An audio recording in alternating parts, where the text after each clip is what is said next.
Okay, welcome back to the Knowledge Channel. Today I would like to start with my very first video discussing Medicare.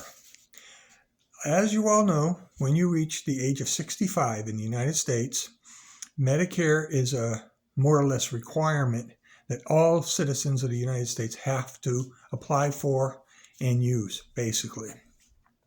Now, the three or four levels of Medicare there are what they call Medicare Part A, Part B, C, Part D. Okay, basically, all right. And the thing that a lot of people don't know is it all depends on your situation as to what you want to do in your life as a Medicare recipient. If you want to travel and you want to go overseas and you want to be, travel the country basically, more so than overseas because Medicare doesn't usually apply overseas too well. But if you wanted to travel the country and you didn't want to have to worry about a doctor here or a doctor there or being in the network, then A and B would be your choice, because then you could, A, B, and D basically would be your choice, because then you'd be able to travel and see any physician that you felt as though you wanted to see. But if you don't travel a lot, okay, and you wanted to stay local with your physician, Medicare Part C, which is a lot of what people are doing today, is because the Part C programs have a lot lower cost to monthly cost to be in, as opposed to the Medicare Part A, B, and D. Part A is free, but it has deductibles. Part B is free, is not free. It costs you $174 and some change this coming year. Okay. Part C is a Medicare Advantage plans, which are plans that you can more or less be in. And actually, there are some out there that I'm going to explain in this video that you can actually get your premium that you would be deducted from your Social Security check back in your Social Security check. Okay, so let me explain Part A. Part A is basically for hospital coverages, and there's usually a deductible. I forget what it is right now, but there is a deductible that you have to meet every time you go into the hospital and things of that nature for hospital services. Part B is your doctors and your accessory materials that you get for, like durable metal hardware and things of that nature. Prescriptions and all that other stuff is in Part B. And you're basically your doctor, your primary doctor and stuff like that. And then Part C is your Medicare Advantage plans, which I'll go into later. But Part D is your drug program. All right.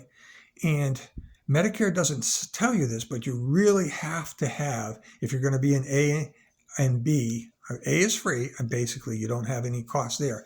But B is the $174 and change. But you also, if you don't want to be penalized, you need Part D, the drug program. Now, the cost of A, B, and D is $174 and change per month. All right. But if you want to be covered for all the deductibles in those two programs, you're going to have to get what they call an Advantage Plan Supplement, okay, which usually runs anywhere from $100 to $250 a month. So there you are, you're about $400 a month, all right, and then your Part D medical prescription stuff is going to cost you anywhere from, I'd say, $50 or $20 to $60 a month. So you're well over $400 a month for A, B, and D. All right. Now, where Medicare Advantage has an advantage, basically, over A, B, and D, is you are in a program that will pay you back $164.50 of your Medicare copayment or premium for Part B, and there is no Part D requirement, because all the Advantage plans pretty much, unless you've got one where you're a veteran and you go to the VA for your drugs, you get your drug program included in the Part D program, all right? In the Part C program, excuse me. So all of your drugs, all of your medical care, your hospital coverages, Most of all the deductibles that you would mostly pay in Part A and B are covered completely in Part C. All right, where you only have to pay a very small deductible for services, like physicians. Go to meet with your primary physicians, only is zero copay in many of the Part C plans. My experiences, I had an operation for a cancer surgery, and on my out-of-pocket expenses for the whole thing, including all the scans and all of the paperwork and the assessments that were done, cost me all of about maybe $500 for the whole program. So that you see how a major surgery isn't going to bankrupt you. Okay, plus you get all of your, like for instance, this year Medicare is going up to $174 and some change. So what's happening now is you're only getting $164 compensated for, because they usually lag behind an increase by 1 year to cover the whole thing under Part C. And so what will happen is you'll pay $10 a month basically for your A, B, and D coverages. Plus they have a whole host of other options in there that you get as part of the program, like dental, vision, over-the-counter nutrients, such as all your vitamins and minerals and things of those that you would normally have to pay for in the store. You would get a lot of that for free, as part of the program. All right, so I believe in my heart, and for me, that the Part C programs are excellent programs for people who want to save money and have excellent insurance for their medical care. Much better than I ever had while I was working.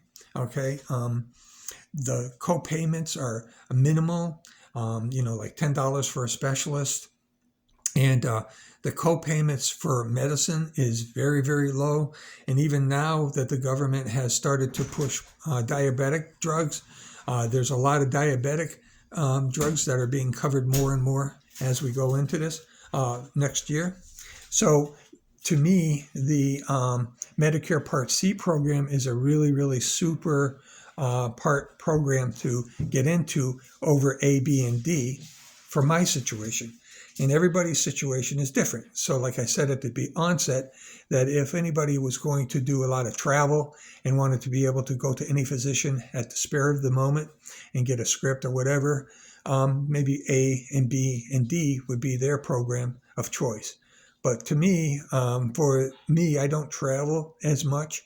But if you were a heavy traveler, in other words, on the road 24/7, you might consider the A, B, and D as opposed to the Part C, because Part C is basically like your regular HMOs that we've all experienced while we were working during our working years at different companies and things of that nature, because a lot of the independent companies and that offered insurances usually offered some sort of an HMO plan where you had to use their doctors and go to their facilities and go through their approval process and things of that nature. So this is my introductory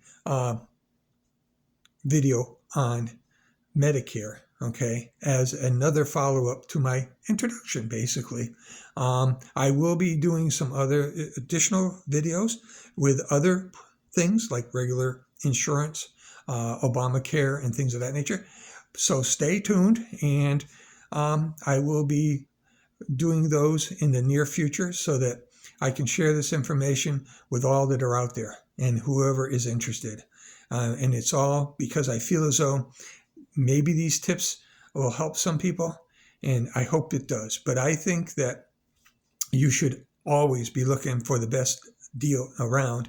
And the best deal around right now, and there's only like about 6 companies that really do the what they call premium payback. In other words, where they pay you back for covering you with insurance. And you have to really search those out. One is like Carefree. Some of them are Well Care. There's some others out there that I can't remember the names of.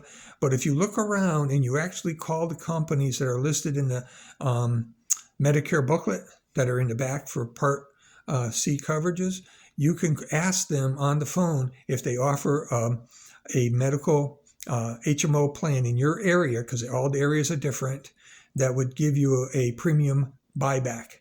And basically that's what the premise of this whole video is for, is to let people know that there are options out there that are relatively inexpensive. And the coverages, I have to tell you, are quite good, because I've been on this program with Care Plus for about 3 or 4 years now, and I've gone through a major medical issue, and they stepped right up there. And the only thing I can tell you also in this program is to make sure, if you do go into a Part C, that you get yourself the best primary doctor that you can. Your PCP is the most important person in these Medicare Advantage plans, is because without good communication from your PCP and getting the paperwork done on referrals and things like that, and you have a problem where you need treatment, you will have hell to pay if you don't get yourself a really good PCP to handle your healthcare coverages, okay, or referrals, because everything with an HMO or these Advantage plans has to go through the primary care physician. There is no other way, ifs, ands, or buts around it. There are a few other plans that I see they sell that are called PPOs, which is, a little bit more flexible, but not really. I've looked into them, and they say they're flexible, but when it comes right down to it, no, they're not. You really have to have a good PCP to do your referrals and make sure that you're covered for whatever you need to go get done. Because if you don't, and you really have a serious condition or emergency, or not necessarily emergency, but something that has to be treated, you could really have a lot of problems if your PCP was not competent. And I've only run into one that was really, really bad, and I had to disavow myself of that person, and I had to go and find another PCP, which made a world of difference as far as getting things done and getting your cure on the road, And with that, I will say good night. And this is my Medicare video for your enjoyment. Thank you.